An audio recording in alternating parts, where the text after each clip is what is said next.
Video बीच में बंद हो गई थी। चलें आगे देखते हैं। जो सेकंड जनरेशन होती है उनको एटिपिकल भी कहते हैं और उनका लो इंसिडेंस होता है ईपीएस का, लेकिन उनके जो एडवर्स इफेक्ट हैं वो हैं high risk of the adverse effect such as diabetes, hyper cholesterolemia, weight gain, यानी वो मेटाबॉलिक एडवर्स इफेक्ट्स कॉज करती हैं। तो इनका कंपैरिजन भी आता है, तो हमने बताना है कि जो फर्स्ट जनरेशन है वो टिपिकल है, सेकंड जनरेशन एटिपिकल है।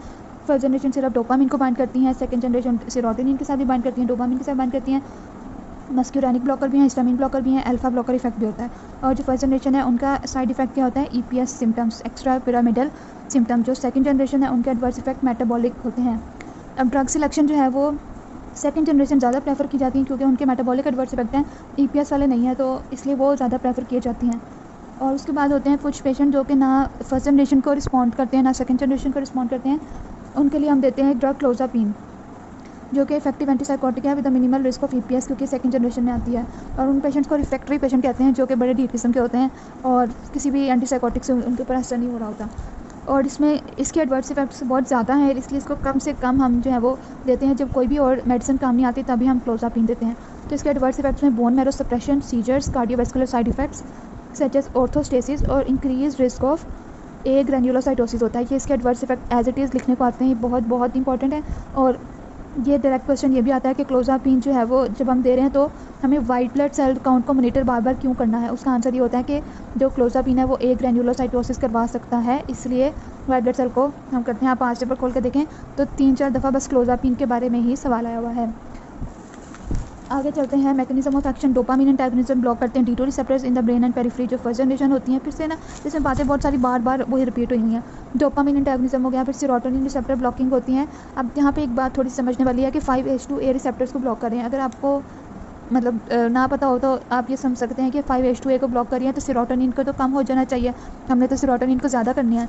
तो ये जो 5H2A होता है ये ऑटोकॉइड रिसेप्टर होता है, जैसे हमने पढ़ा था ना ऑटोनॉमिक नर्वस सिस्टम में भी कि जो प्री सिनैप्टिक होती है उसके ऊपर नोरेपिनेफ्रिन का ऑटोकॉइड होता है, नोरेपिनेफ्रिन उसके ऊपर जाके लगती है तो नोरेपिनेफ्रिन का रिलीज़ कम हो जाता है। इसी तरह ये वाला अगर ब्लॉक हो जाएगा तो ये फीडबैक इनहिबिशन नहीं कर सकेगा, तो सेरोटोनिन का लेवल ज़्यादा हो जाएगा। ठीक है, उसके बाद और कोई इंपॉर्टेंट बात ये वाली MCQ के लिए कभी आया तो नहीं है वैसे। उसके बाद एक्शन इसके एंटीसाइकोटिक होते हैं। ठीक है, D2 रिसेप्टर को ब्लॉक करने से सेकंड जनरेशन जैसे कि क्लोज़ापिन है वो नेगेटिव सिम्टम्स को भी ट्रीट करती है, जो फर्स्ट जनरेशन है वो पॉजिटिव सिम्टम्स को करती है। वही बात रिपीट होगी। एक्स्ट्रा पिरामिडल सिम्टम्स आ सकते हैं फर्स्ट जनरेशन के साथ, मोस्ट कॉमन होते हैं हेलोपेरिडोल के साथ। एंटीमेटिक इफेक्ट्स भी होते हैं क्योंकि हमने पढ़ा था GIT सिस्टम में कि D2 रिसेप्टर्स होते हैं कीमो रिसेप्टर ट्रिगर जोन में, और उसको ब्लॉक कर दिया जाए तो उसकी वजह से एमिसिस होती है ना, तो एंटीमेटिक इफेक्ट्स होते हैं। एंटीकोलिनर्जिक इफेक्ट्स भी होते हैं क्योंकि ये जो सेकंड जनरेशन की हैं ज़्यादातर वो एंटी मस्क्यूरैनिक रिसेप्टर के साथ भी बाइंड करी थी, तो वही इफेक्ट्स आएंगे। जब हमारे पास एंटीकोलिनर्जिक हैं वो ड्राई माउथ करती हैं। एक्सेप्शन क्लोज़ापिन की है कि यह है एंटी मस्क्यूरैनिक की, लेकिन ये स्लाइवेशन इंक्रीज़ कर रही है। अदर इफेक्ट्स हैं, अल्फा को ब्लॉक करेंगे तो आप खुद बता सकते हैं कि अल्फा को ब्लॉक करने से क्या होता है, orthostatic hypotension. Temperature regulating mechanism को भी ये डिस्टर्ब कर देते हैं, उसको हम कहते हैं पोइकिलोथर्मिया, यानी कि जो हमारा बॉडी का टेम्परेचर है वो इन्वायरमेंट के टेम्परेचर से बैलेंस में नहीं होता। इसके अलावा D2 रिसेप्टर्स प्रोलैक्टिन को भी इंक्रीज़ करवाते हैं। सीडेशन कोज होती है, हिस्टामिन रिसेप्टर्स को ब्लॉक कर रहे हैं, सेक्सुअल डिस्फंक्शन, वेट गेन। तब आप ये वाला पैराग्राफ देख लें अदर इफेक्ट्स का, अगर आप मिनी से कर रहे हैं तो उसमें वो टेबल बना हुआ है, तो ये इफेक्ट्स जो है इसके एडवर्स इफेक्ट्स में भी यही लिखने हैं। तो इस तरह से आपने याद करना है कि देखें D2 रिसेप्टर को ब्लॉक कर रहे हैं तो एक्स्ट्रा पिरामिडल सिम्टम्स, प्रोलैक्टिन का ज़्यादा होना। अल्फा रिसेप्टर्स को ब्लॉक करें तो orthostatic hypotension. Temperature regulating mechanism को डिस्टर्ब कर रहे हैं, हिस्टामिन को ब्लॉक कर रहे हैं तो सीडेशन और वेट गेन, सेक्सुअल डिस्फंक्शन भी साथ डाल दें। तो ये एडवर्स इफेक्ट्स बहुत दफ़ा पूछे गए हैं। ठीक है, उसके बाद आते हैं थेरेप्यूटिक इफेक्ट्स हैं। ट्रीटमेंट ऑफ शिज़ोफ्रेनिया में यूज़ होता है, प्रिवेंशन ऑफ नोजिया वोमिटिंग में वही बात एंटीमेटिकली। अदर यूजेस में ये याद रख लें कि chlorpromazine is use to treat intractable hiccups. तो ये सारी वही पुरानी बातें रिपीट हैं, ये हमने करना नहीं होता। नेक्स्ट चलते हैं एक्स्ट्रा पिरामिडल सिम्टम्स, इसके एडवर्स इफेक्ट्स हैं वो ज़्यादातर किसके हैं, फर्स्ट जनरेशन एंटीसाइकोटिक ड्रग के, डिस्टोनिया, एकथीसिया, पार्किंसन लाइक सिम्टम्स वगैरह वगैरह। हमने एक बात पहले भी पढ़ी थी पार्किंसन वाले चैप्टर में कि जब डोपामिन का लेवल कम होता है तो एसिटाइलकोलिन का लेवल ज़्यादा हो जाता है, तो हम एंटीकोलिनर्जिक भी देते हैं ताकि एक नया बैलेंस अचीव हो जाए। और उसके बाद टार्टिव डिस्काइनेसिया, ये क्या होता है कि जो डोपामिन के रिसेप्टर्स हैं उनके ऊपर डोपामिन आके नहीं लग रही। ठीक है, ड्रग इनहिबिट करती है रिसेप्टर को, ड्रग ने रिसेप्टर को इनहिबिट किया हुआ है क्योंकि हम डोपामिन को कम करना चाह रहे हैं, लेकिन जब हमारे पास वो इनहिबिशन खत्म होगी तो वो रिसेप्टर्स बहुत ज़्यादा सेंसिटाइज हो चुके होंगे कि थोड़ी सी भी डोपामिन से वो बहुत ज़्यादा इफेक्ट क्रिएट करेंगे। इसको हम कहते हैं tardive dyskinesia. When drug inhibit receptor drug remove होती है तो ओवर एक्टिविटी हो जाती है डोपामिन की।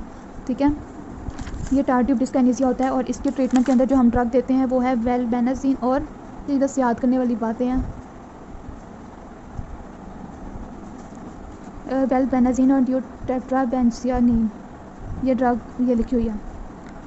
उसके बाद न्यूरोलेप्टिक मैलिग्नेंट सिंड्रोम है, जब हम बहुत ज़्यादा एंटीसाइकोटिक ड्रग्स यूज़ करते हैं उसकी वजह से ये सिंड्रोम हो सकता है, जिसमें मसल रिजिडिटी होती है, फीवर, मेंटल स्टेटस ऑल्टर होता है, स्टूपर, अनस्टेबल ब्लड प्रेशर। तो इसके ट्रीटमेंट के लिए हम देते हैं डेंट्रोलिन, डोपामिन एगोनिस्ट और डाइज़ेपाम, ये 3 ड्रग्स देते हैं। अदर इफेक्ट्स में फिर से वही बातें लिखी हैं। एक ये इंपॉर्टेंट पॉइंट है कि क्यूटी इंटरवल प्रोलॉन्ग के लिए जो है वो थायराइडिज़ीन है। फिर क्वेश्चंस और कॉन्ट्राइंडिकेशंस ये हैं कि ये सीयर के थ्रेशोल्ड को कम कर देती हैं और एल्डर पेशेंट्स में अवॉइड करते हैं हम देना। तो ये हो गया चैप्टर आपका उधर से लिपिन से। ये कुछ बातें जो मिनी एडिशन से मैंने निकाली थी वो ये हैं कि with exception of haloperidol all antipsychotic block करते हैं H1 रिसेप्टर को, H for the haloperidol, H1 for the histamine receptor. तो इस तरह याद रख लें कि जो हेलोपेरिडोल है वो H1 रिसेप्टर्स को ब्लॉक नहीं करते। इसके अलावा एरिप्रिप्राजोल, ओलेंजापिन, ये दोनों यूज़ होती हैं बाइपोलर डिसऑर्डर में, मोलिंड्रोन यूज़ होता है टूरेट सिंड्रोम में। ये बस MCQ के लिहाज से पॉइंट्स हैं, इनका मतलब समझने वाला कुछ नहीं, आपने याद ही करना है। न्यूरोलेप्टिक मैलिग्नेंट सिंड्रोम के ट्रीटमेंट में क्या था, डेंट्रोलिन, डोपामिन एगोनिस्ट, डाइज़ेपाम। और सीडेशन सबसे ज़्यादा कौन कॉज करता है, chlorpromazine. Visual impairment due to retinal deposit, किसकी वजह से होती है, थायराइडिज़ीन। प्रोलॉन्ग क्यूटी में ये ड्रग्स हैं। तो ये हमारे पास एंटीसाइकोसिस हो गया। जो लिथियम वाला एक पार्ट है ना वो मिनी कैट्सन से आपने करना है, उसमें इतना इंपॉर्टेंट तो कुछ नहीं है। ये देखें, ये इसका मैकेनिज्म ऑफ एक्शन मैं आपको बता देती हूँ कि हमने पढ़ा था कि जैसे सेकेंड मैसेंजर सिस्टम होता है वो फॉस्फोलाइपेज है, एंजाइम एक्टिवेट होता है, वो PIP2 को कन्वर्ट करता है IP3 और डैग में। ये जब IP3 है ना ये अपना इफेक्ट शो करता है, उसके बाद ये IP2 में कन्वर्ट होता है, IP1 में कन्वर्ट होता है, इनिसोटोल PIP और PIP2 में दोबारा से रिसाइकल हो जाता है। तो जो लिथियम है ना वो इसको इन 2 स्टेप्स को इनहिबिट करती है। इसके बाद ये आपने रीड कर लेना है, इसमें इतना इंपॉर्टेंट कुछ भी नहीं है। तो इस तरह से हमारा एंटीसाइकोसिस भी ख़त्म हो जाता है। अब ओपियोइड्स और एंटी डिप्रेसेंट पे नेक्स्ट वीडियो बनाऊँगी।